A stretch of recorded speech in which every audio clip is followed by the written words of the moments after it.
Hello everyone, my name is Tanner Liddell. I'm doing my video on Article 13, and the article is about the unsung psychology pioneers, a content analysis of who makes history and who doesn't. To give a more concise title, I've named my video the Silenced Sideline.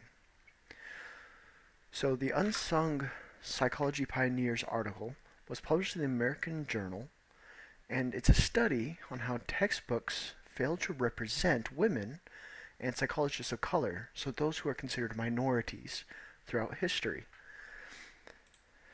The framework of this article is that the authors of the article took five popular psychology textbooks and they asked the question who is included and who is left out. And their theory was that that since textbook shape the way that shape students' knowledge, that there is going to be a bias because of the history that we have experienced. And the key findings they found were that women only received roughly 7% of full name mentions across all five textbooks. That means that men received 93% of those mentions. And of that 93%, only one of them was a person of color. So with this being a massive difference, if you look at the subtext as well, you can also see that it's reflected there, with general related terms, particularly feminine terms, such as female or her, women, stuff like that. There was little to no association to meaningful contributions when those were being used.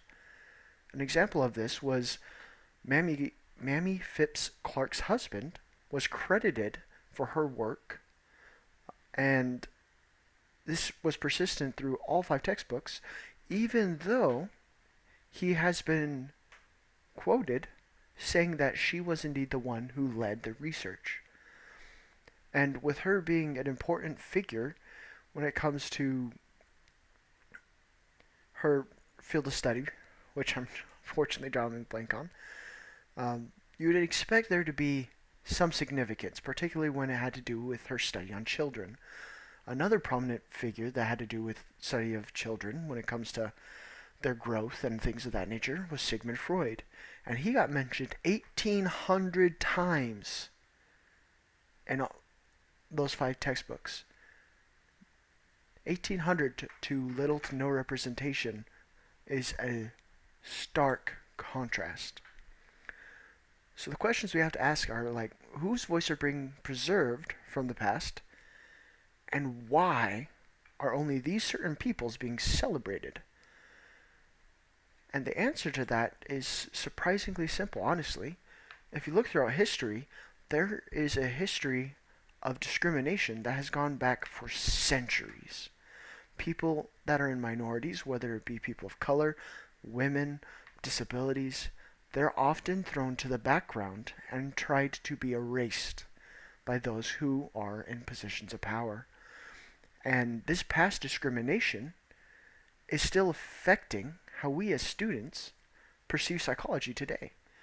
Because most of the people that we read about, the history and the knowledge that we're built upon, we're getting told is only from these white male pioneers, when in reality, there's so much more that came from many various aspects, such as from people of color or women. So, when reading this, the conclusion that I was able to draw was that the scope of the psychology figures that are in textbooks needs to be widened if we want to see this growth of diversity. And diversity is always a good thing. And it doesn't matter what field of science that's in, diversity, almost without fail, has positive ramifications and side effects on the long run.